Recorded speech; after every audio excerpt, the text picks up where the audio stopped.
안녕하세요. 마이크 소리가 커서 놀라셨죠? 이제 오는데 날씨가 엄청 더워가지고 아마 좀 여러분들도 이제 좀 땀도 나고 공부하느라 힘드실 것 같고요. 아무래도 이제 또 합격 책임반 여러분들 같은 경우에는 아침에 자료에서 기초 강의가 이제 함께 개강을 했기 때문에 이 5급 수험생들과 함께 수업을 또 듣다 보니까 또 수업 자체를 따라가는 게 좀 빠르고 버거울 수도 있어요. 그래서 일단은 우리 지금부터는 하루에 2과목을 학습하는 만큼 우리 피셋에 투자해야 되는 시간이 절대적으로 늘어났겠죠. 그럼 여러분들이 이제 지금부터 이제 강의 계획을 세울 때 조금 신경을 쓰셔야 하는 것 중에 하나는 우리 헌법도 사실 기본 강의가 얼마 전에 지금 종강을 했잖아요. 그래서 여러분들이 지금부터 꾸준히 헌법도 하루에 일정 시간을 투자하면서 챙겨 가셔야지 사실 이제부터 이 시간을 효율적으로 안배하면서 공부할 수가 있겠죠. 지금 보면 아침에 수업을 듣고 사실 이게 수업을 우리가 오후에 하게 되는 것도 아침 수업이 사실 끝나면 한 12시, 12시 반 정도 될 거예요. 그쵸? 그래서 아침 수업 끝나고 그래도 식사하시고 이렇게 해서 딱 들어오면 우리 2시 반 이렇게 해서 우리 수업 시작 시간이 2시 반으로 이렇게 변경이 된 거고요. 그리고 나서 이 수업이 끝나면 한 5시 정도 이제 시간이 되겠죠.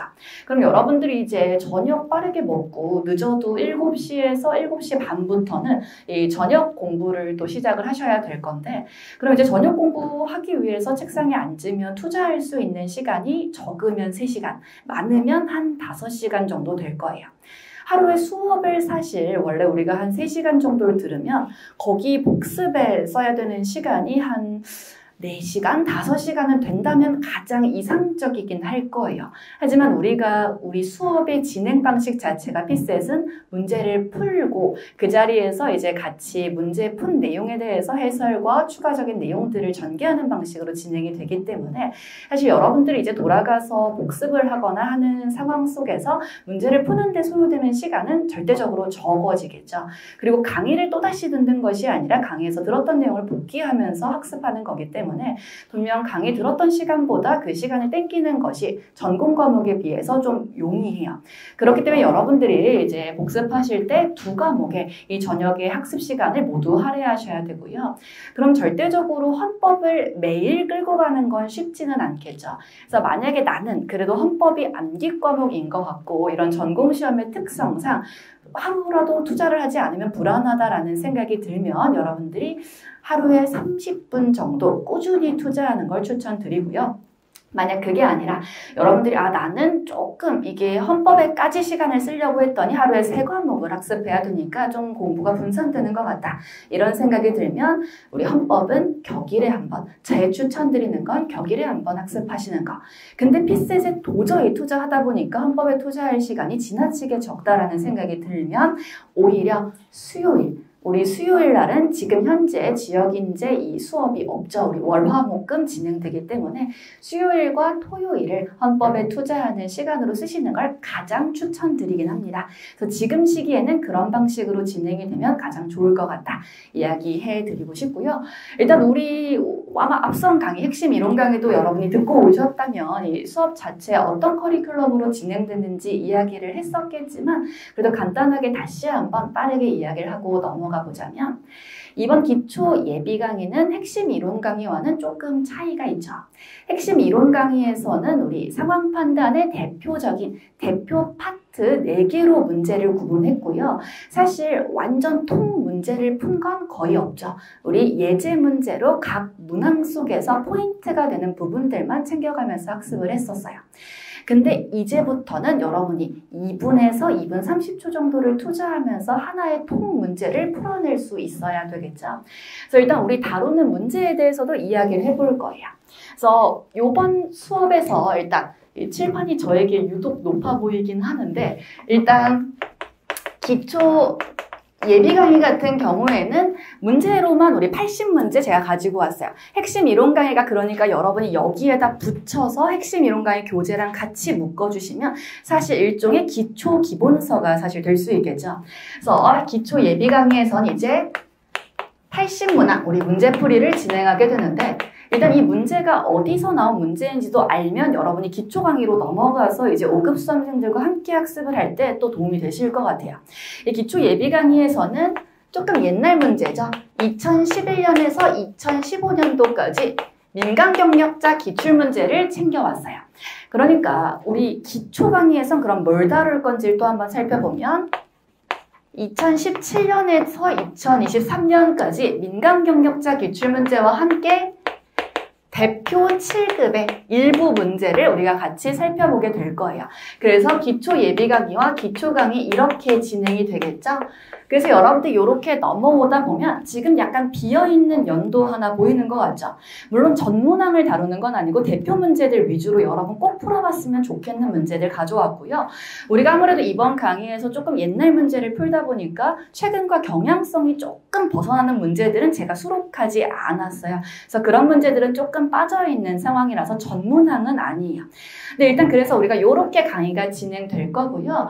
여기서 우리 전체 문제가 거의 포함되고 있지 않은 2016년의 민간경력자 기출문제는 우리 추후에 하루 저랑 조금 특강 형태처럼 날을 조금 잡아서 시간 재고 우리 그래도 25문제 풀고 여러분 요 기초 강의까지 끝나고 나서 그렇게 해서 한번 문제 푸는 기회로 갖고 저랑 강의까지 그래서 그렇게 들어보시면 좋지 않을까 해서 한 개년도는 조금 문제를 최대한 우리 수록을 좀 빼봤어요.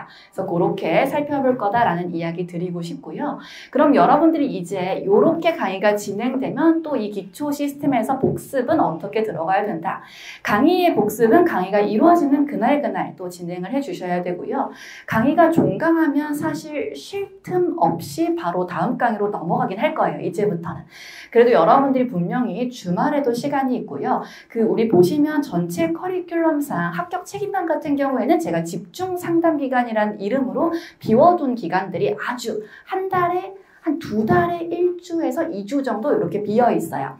그때 같은 경우에는 여러분들이 이제 연도별로 복습을 조금 하시는 걸 추천드리죠. 그래서 이 기초 예비와 기초 강의가 끝나고 나면 여러분 지금 연도 보이겠지만 이 연도별로 민간경력자 기출문제들을 시간, 우리 원래 기출은 60분에 25문항을 푸는 게 돼요. 근데 여러분들이 푸실 때는 이 수업이 끝난 이후라면 사실 50분을 잡고 푸시는 걸 추천을 드리죠. 다 아는 문제일 거고요. 특히나 어려운 문제들은 저랑 거의 다 살펴볼 거기 때문에 쉬운 문제, 아주 쉬운 문제 같은 게 조금 낯설긴 할지라도 시간 안에 운영하는 게 어렵진 않을 거예요. 그래서 여러분들이 조금 이제 강의가 종강되고 나면 비어있는 시간마다 이렇게 연도별 학습하시는 걸 복습으로 가져가 주시면 가장 좋을 것 같아요. 그리고 나서 우리 또 챙겨가야 될 것 중에 하나는 이제 여러분들 이렇게 문제를 풀고 또 리뷰를 하실 때 이 제대로 된 리뷰를 하는 게 중요하다는 이야기 제가 꾸준히 드리고 있고요. 사실 또 우리가 기초 강의로 넘어가고 또 5급 수험생과 함께하는 기본 강의로 쭉 넘어가면 그때까지 지속적으로 이론에 대한 학습과 리뷰 방식에 대한 이야기들을 계속 얘기를 해드릴 거예요. 근데 이제 그 다음 바로 어느 순간 가을이죠. 여름도 이렇게 빨리 올 줄 몰랐는데 사실 이제 눈 감았다 뜨면 가을이 오면 그때부터는 이제 문제의 난이도도 대폭 높아질 거고요. 사실 이 문제 자체의 양도 지금하고는 차원이 다르게 어려운 문제를 더 많은 양을 풀게 될 거예요. 그래서 그때부터는 사실 강의에서 이론에 대한 설명은 거의 빠지고 문제들 위주로 이렇게 빠르게 전개가 되겠죠. 그렇게 되다 보면 여러분들이 리뷰를 제대로 하는 방법을 이 기초 기본 단계에서 챙겨놓지 않으면 오히려 문제는 어려워지면 리뷰에 들어가는 시간을 단축하지 못하게 되면서 수업을 쫓아가는 게 무조건 버거워질 수밖에 없을 거예요. 그래서 기초 기본 단계에서는 무조건 올바른 리뷰 방식에 대해서 지속적으로 챙겨가야 된다는 이야기 꼭 드리고 싶죠. 그럼 이제 올바른 리뷰 방식 간단하게 이야기를 해보자면 제가 늘 여러분들한테 하는 이야기가 뭐다? 여러분들 이 피셋 공부 같은 경우에는 여러분들이 아무리 머리 좋은 사람이 이렇게 풀었대라는 이야기를 듣게 되고 강사가 앞에서 문제 푸는 걸 본다고 할지라도 내가 시험장에서 저 방법을 떠올리지 못하면 아무런 소용이 없겠죠. 그렇기 때문에 결국은 내가 내 걸로 오롯하게 만들어서 내가 시험장에서 이 문제풀이 방식을 꺼낼 수 있어야 돼요. 그러려면 여러분들이 처음부터 리뷰할 때부터 이 문제를 내가 어떤 시각으로 바라봤고 어떻게 풀었고 내 문제풀이 방식에서의 문제점과 그리고 장점까지 아울러서 챙겨가야 되겠죠. 여러분들이 그런 생각을 많이 하는데 내가 공부를 하다 보면 분명히 나는 학습을 하고 있는 단계고 강의를 듣고 있는 수강생의 입장이니까 나는 굉장히 실력이 부족해 라는 생각을 베이스로 깔고 공부를 하게 돼요. 근데 이 피셋이라는 것 자체가 사실 할 수 있는 것만 잘하고 오면 결국은 붙을 수 있는 시험으로 만들어 놨거든요. 그래서 여러분들 제가 이렇게 이제 드디어 핵심 이론 강의 개강할 때는 이제 아직 최종 발표가 나지 않았어요 라는 이야기를 했었지만 지금은 이제 완전히 2023년도 합격자 발표가 끝났죠. 그래서 이제 지역인재 합격생 친구들에게 연락을 이제 많이 받게 됐어요. 근데 이 공부를 하고 성적이 높게 붙은 친구들의 이야기를 좀 들어봤더니 내 친구들이 공부했던 과정 자체가 굉장히 뭐예요? 투자 대비 효율이라고 해야 될까요? 효율이 좋았던 거죠. 물론 절대적으로 피셋에만 시간을 투자하게 되니까 이 피셋에 투자하는 시간도 상대적으로 남들보다 분명히 많았겠죠. 그러니까 5급 수험생들은 지금 여러분 아침에 강의 듣고 오셨으면 아마 오후에는 막 행정법, 경제학 이런 두꺼운 책 들고 이제 예비 강의를 들으러 또 가게 돼요. 근데 여러분은 저를 또 이렇게 만나러 왔잖아요. 아침에 자료에서 강의 듣고. 그러니까 우리는 이제 피셋에 절대적으로 투자하는 시간은 분명 5급 수험생들보다 많은데 그리고 사실 저는 그렇게 생각하거든요. 학습에 있어서 두뇌의 차이가 존재하는 것도 아니에요. 그렇기 때문에 실질적으로 이게 점수에 있어서 합격 컷의 차이가 15점가량 이렇게 5급 수험생들과 지역인재 사이에서의 편차가 생기는 건 처음에 여러분이 공부할 때부터 나는 사실 지역인재를 공부하고 있으니까 피셋 성적이 그래도 그렇게까지 높을 필요는 없어 라는 마음을 어디 한 구석에 이렇게 챙겨놓고 학습을 해서인 경우가 굉장히 많아요.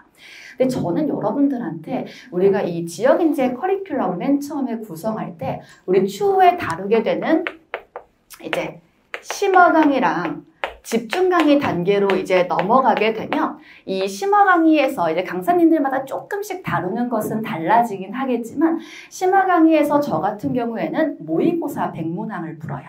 모의고사 100문항을 풀게 되고 집중 강의에서는 모의고사 문제와 입법고시 문제 등을 혼합해서 고난도 문제로 하프 모의고사를 치르게 될 예정이에요. 그래서 맨 처음에 지역인재 커리큘럼을 짤 때 이제 강사님들과 함께 이렇게 논의를 하고 할 때 우리가 이 두 가지의 단계를 지역인재 커리큘럼에 포함시키는 것이 맞는가 그렇지 않은가에 대해서 이야기를 되게 많이 했었어요. 왜냐면 사실 정말 어려운 문제들을 마주하게 될 거거든요. 근데 이게 우리가 공부를 하고 공부를 했던 경험을 가진 합격생이나 이제 불합격생들의 이야기를 나누다 보면 알게 되는 게 처음부터 내 실력의 한계나 내가 풀어야 되는 문제의 풀을 이렇게 낮게 설정해놓고 공부를 했던 수험생들은 절대로 높은 점수를 맞을 수가 없는 거죠. 처음부터 어려운 문제가 뭔지도 직접 경험을 해보고 왜 이 문제가 어려운지도 본인이 스스로 학습을 통해서 느낄 수 있었던 수험생만이 시험장에 들어가서 내가 실제로 풀 수 있는 쉬운 문제가 뭔지를 바라보고 찾아낼 수 있게 됐던 거예요. 그래서 저는 여러분들이 이게 내가 지역인재를 준비한다고 해서 입법고시 절대 건드리지 말아야지 이런 개념이 아니라 여러분이 어려운 문제들도 다양하게 마주해 보면서 그 문제를 내가 무조건 풀 거야 라는 시각이 아니라 이 문제가 왜 어렵고 그럼 이런 문제에 담겨져 있는 장치 중에 어떤 것들이 변형돼서 쉽게 출제가 되면 내가 시험장에서 그래도 맞출 수 있겠다. 이런 식으로 학습하면서 챙겨가셔야 된다라는 거죠. 그래서 항상 여러분 제가 늘 모든 강의에서 1년 내내 이야기할 계획인 게 여러분들 학습할 때 여러분의 한계를 정하지 말라는 이야기 꼭 해드리고 싶고요. 그래서 이번에 그렇게 공부했던 친구 제가 이제 5급 수험생들하고 이제 제가 간담회에서도 이야기를 하고 했었는데 5급 수험생들하고 같이 모의고사를 응시하고 하면서도 본인이 절대로 부족하지 않다고 느껴서 이 학생이 이제 남학생이고 한데 이 기술직을 차요. 또 근데 기술 쪽은 또 합격 컷이 조금 더 낮거든요. 근데 그럼에도 불구하고 자료 해석, 상황 판단에서 내가 조금 모의고사 성적에서 좋은 성적을 받고 싶다라는 이렇게 욕심을 조금 내다 보니까 절대로 스스로가 부족하다고 느끼지 않으려고 계속 공부를 했던 거죠. 뭘 잘하는지 계속 바라보고 하면서 근데 그 친구가 결국 올해 정말 높은 성적으로 사실 합격을 했죠. 그래서 이제 합격 연락을 조금 늦게 했더라고요. 제가 그 친구가 떨어졌을까봐 조마조마하면서 연락을 기다렸는데 또 제가 약간 먼저 연락하기 좀 그렇잖아요, 그렇죠? 이제 그래서 당연히 붙었을 텐데라는 생각을 하면서 이제 기다렸더니 여행 갔다 오느라 이제 해외여행 다녀오느라 연락이 좀 늦었어요. 제 속도 모르고. 그래서 이제야 연락을 드립니다 하면서 딱 일주일이 지나고 연락이 왔더라고요. 그래서 지난주 이제 연락을 딱 받게 됐는데 금요일날 이제 그 친구 성적이 이제 성적은 미리 알려주긴 했었는데 이제 자료 해석이 87.5, 이제 상판이 90점 이렇게 맞아주니까 사실 누가 봐도 떨어질 리가 없는 성적이긴 했었어요. 근데 그 친구가 실제로 5급 수험생들하고 모의고사를 응시하고 할 때도 사실 성적이 완전 이렇게 지속적으로 올라가는 모양새를 보여주면서 오히려 5급 수험생들은 공부에 빈틈이 있다 보니까 이런 성적을 계속 봤는데 그 친구는 안정적으로 우상향하는 성적을 보여주면서 실질적으로 받아온 성적은 5급도 충분히 합격할 수 있는 그런 성적을 받고 지역인재에서 최종 합격을 하게 됐죠. 그래서 제가 이제 아까 뭐 수업 전에도 조금 이야기를 하고 했었는데 이제 이 친구한테 이야기 다 해놨죠. 꼭 우리 이 수업 관련해서 시간을 내어서 와서 여러분들 만나서 또 이야기할 수 있는 기회도 또 마련해 달라 이렇게 이야기를 했더니 또 선뜻 와주겠다고 해서 우리 또 그런 식으로 또 우리 지역인재 합격생과 간담회 형태로도 추후에 같이 만나볼 기회 가질 거니까요. 그래서 이렇게 이런 이야기들 조금 간단하게 해봤고요. 우리 구체적인 또 이론에 대한 이야기는 여러분 이번엔 문제풀이 위주로 또 들어가고 다시 이 문제를 풀면서 여러분이 챙겨갔던 아이디어들 가지고 다시 5급 수험생과 함께하는 기초 강의에서 다시 이론 다지면서 어떤 부분들이 부족했기 때문에 내가 지금 단계 문제 풀면서 어떤 걸 힘들어 했었는지 복귀하는 이런 단계로 가져가시면 좋을 것 같아요. 그래서 서두는 조금 짧게 우리 계속해서 우리 첫 강의는 오리엔테이션 들어갈 거니까요. 우리 이번 강의에선 서두 짧게 하고요. 우리 바로 이제 교재 피고 문제풀이로 넘어가 보도록 하겠습니다.